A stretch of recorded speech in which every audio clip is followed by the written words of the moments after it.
Hello there guys, PC Guy here with the news and tech news for the week, and it's been a relatively atypical week in the tech industry with more products being cancelled than actually announced or launched. There's also been a whole slew of rumors regarding the next generation of GPUs, both on AMD and Nvidia's side, and some interesting talk about the possible power connector that's going to be new for the RTX 30 series. You might also notice some redecoration out back. That's still work in progress. I'll let you guys see it next week on a vlog video or something about what the intention is right there.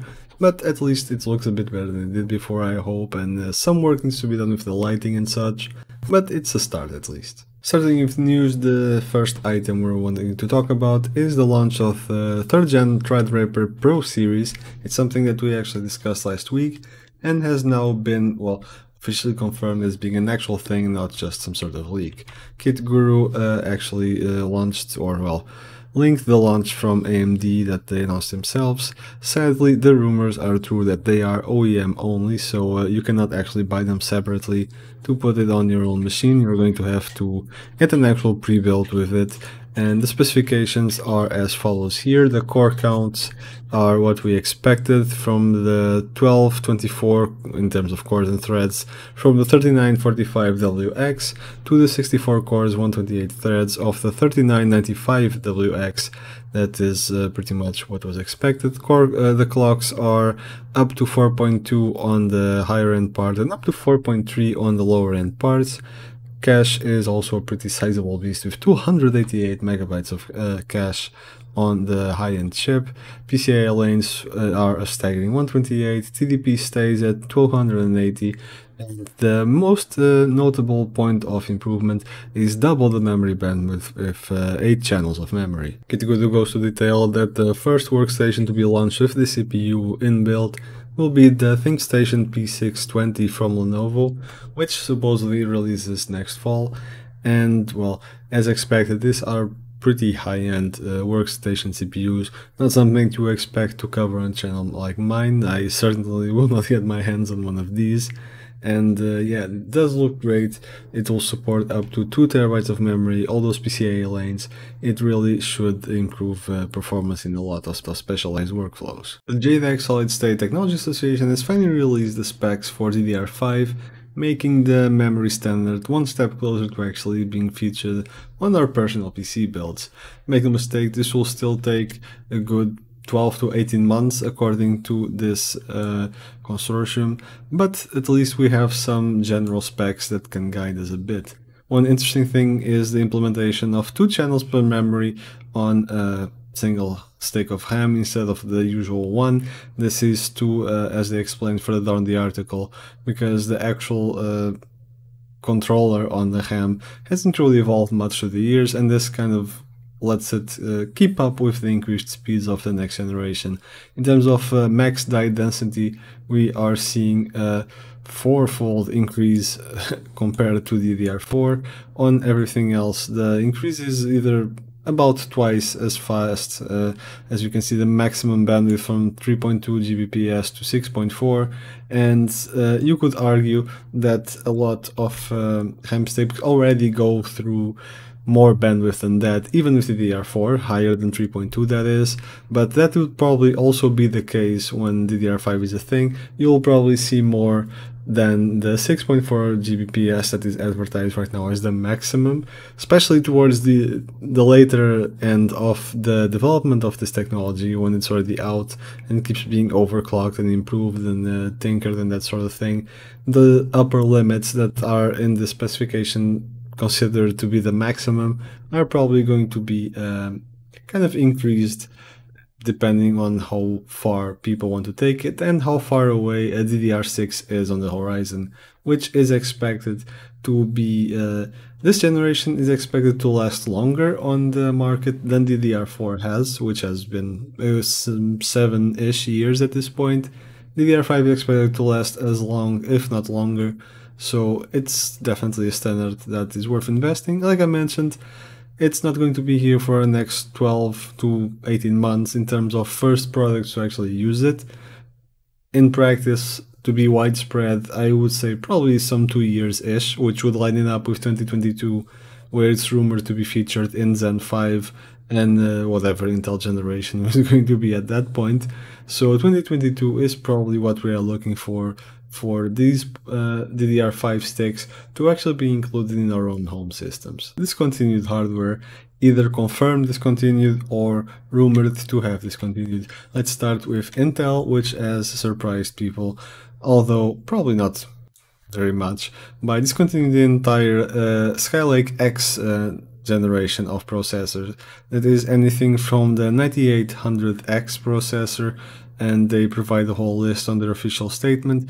This was all done through on one of their usual PCN or product change notification communications, let's call it. And yeah, so basically all these CPUs that are mentioned in this list are not being produced anymore. This is mostly Xeon series and such, so, and HEDT parts, so not something that most users use in their homes, still worthy of mentioning. Next one on the line of fire is Microsoft. They have announced, kind of predictably, that the Xbox One X and Xbox One S Digital Edition are also not going to be produced anymore. This is pretty clear why this is happening. The new Xbox is kind of getting close by, supposed to launch before the end of the year, so it makes sense to not produce the old one anymore, since it'll probably have very limited sales at that point. This next discontinuation is not really official yet, it's more of a rumor that has not been confirmed. It has originated on the Chinese website IT Home, and apparently Nvidia is also throwing some of their cards into end-of-life status and not producing them anymore. This would be the 2080 and 2070 series, including the Ti, the Supers, and just the normal 2070 and 2080. If this is to be believed, then it would certainly kind of confirm a little bit that the next wave of GPUs is fast approaching. The rumors are that it is going to be announced in August, launched possibly in September, and well, kind of really hoping we get some concrete and official information as soon as possible, considering that, well, it's getting close by. The article also goes on to mention that the possible launch for the 30 series is September 17th. Apparently there is also a new rumor floating around. It has started on, let me just double check for a second, yes, at FC Power Up, that Nvidia's next-gen Ampere is going to require, well, a new 12-pin PCIe power connection that is not only completely new in terms of its use, but is not even an actual standard that is enforced by, you know, Molex consortiums or power supply manufacturers, but it's just purely Nvidia's own creation, and they're just pretty much running wild with it. So Tweakdown is covering this. I just picked it up for the presentation, and well, according to the leaks that we have also seen previously, they all claim that the higher end cards are going to be drawing a crazy amount of power, really, that the PCIe connections cannot handle in its current 6+2 pin interface. So this 12-pin connector, not only, it would not really be an equivalent of 2 6 pins, because each of these 12 carries more voltage than 2 6 together. So it would have the capability to deliver anything up to 600 watts of power, which is more than 2 6 pins would be able to. There were some images of the supposed design of it, and also the pinout is different.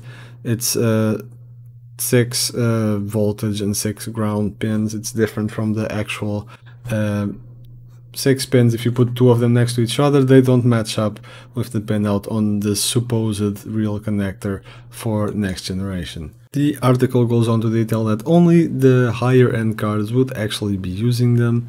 They would be the 3090 and 3090 Ultra family, which we have not really heard much about, and it's a new naming scheme, so who knows what this will be. I am assuming that this is going to be a Titan level thing, so not really 100% consumer based, and not really mainstream, that is. And then the 3080 and 3070 series, including their Ti variants. This means that for the lower end cards you probably don't have to worry much, and they most likely will still use their normal power connections, and you don't really have to bother with it. Now, if this is actually true, this is where it actually gets tricky, because like I mentioned, the 12 pin is not directly equivalent to two 6 pins next to each other. So that raises the question, are you going to need a new power supply? Well, there are no power supplies out there that actually have a 12-pin connector like that for your GPU. So that's completely brand new and Nvidia's invention, and unless they have convinced the PSU manufacturers to start including them like at the drop of a hat like this, so that they will be available in September when the cards probably will launch, that's really not going to happen. So what I am kind of expecting to happen here is for Nvidia to include an adapter that you will be able to plug your existing cables from your motherboard to that adapter, and it will convert the current from the current power supply and its existing cabling to the 12 pins that Nvidia needs for their GPUs. So hopefully that will be in the box and you won't have to pay extra for it, because honestly that's a bit unnecessary expenses at this point, especially since they are even high-end graphics cards that already cost a pretty penny at this day and age. There is also the question that these cards were supposed to be on a smaller process node that usually is associated with improved performance, but also with increased power efficiency. So are they going to be really that power hungry on a massively smaller process node that they will require new power connections? That's a bit disappointing for the architecture, really. I'm not sure if either this means the performance will be even better than we thought. We have heard rumors about 30 to 40% increase in terms of rasterization, that is, from the current 2080 Ti to the 3080 Ti, as well as easily twice as much performance on ray tracing without having an impact on just a rasterized FPS. So if that's the case, that could explain why it's so power hungry, because the performance is so much better. But still, 300 or 350 watts, which is what the Ti is rumored to be drawing, is a whole lot. And even power connectors apart, it might well require people to get a new power supply anyway, just to feed the animal, really. And that's difficult in this day and age. I was actually looking the other day for possibly doing a new suggested build for people to post on the channel, but I actually noticed most power supplies are just plain unavailable.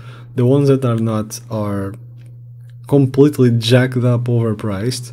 So yeah, for Nvidia to come and basically really almost force people to get a new power supply for their new cards if they are going for the high end, I think a lot of people are going to be delaying their upgrade just because even if they want to shell it out, they probably can't get their hands on a power supply. I for one hope that this whole story of the power connector isn't really true. This kind of leads us to our last rumor and why this could not be very great for Nvidia if this last rumor is true, and it revolves around the Big Navi, or well, Navi 2X, whatever people are calling to the RDNA 2 architecture.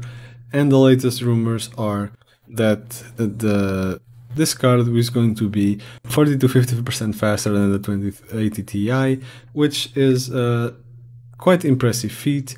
And if true, and if the other rumors about the 3080 Ti are also true, that it will be 30 to 40% faster than 2080 Ti, that would mean that the RDNA 2 card will still beat the Ampere version of the 80 Ti lineup. So AMD would be ahead for the first time in many years. And if people already were not really very keen on dealing with the whole power connector story, then AMD being faster would push them even further into the loving arms of Team Red. So yeah, then again, there are not really any very strong sources, no leaked benchmarks, no nothing to support this last rumor. So take it with, as with all the leaks that I've mentioned, take them with a huge grain of salt, because not really much is known. Isn't that right? So this has been mostly it for the interesting stuff in tech for the week. Kind of a slow week, I think. It's just a calm before the storm, before all the announcements regarding graphics card, etc. really pop out. I do believe that there is some truth on the whole August-September time frame. Time will tell. It's not very far off, so soon we'll be able to see if it's actually all true or not. But then if it is true, then I do expect official information to start streaming and some more concrete info showing up, like actual benchmarks, actual performance numbers just leaking through the cracks, that we might actually get some usable and interesting information to actually present on the channel. So I hope I'll see you guys in the next video. Hit the subscribe button, that will really help us get the channel growing, get us a bit bigger, and actually manage to show and showcase hardware that we'd like to see, test stuff, give you guys better videos, better content, and everyone is happier. So hit that button, and you can always change your mind later if you don't like it, but that's the best way to help us grow right now. So I'll see you in the next video. Leave a comment and a like and all that stuff, and have fun in the meantime.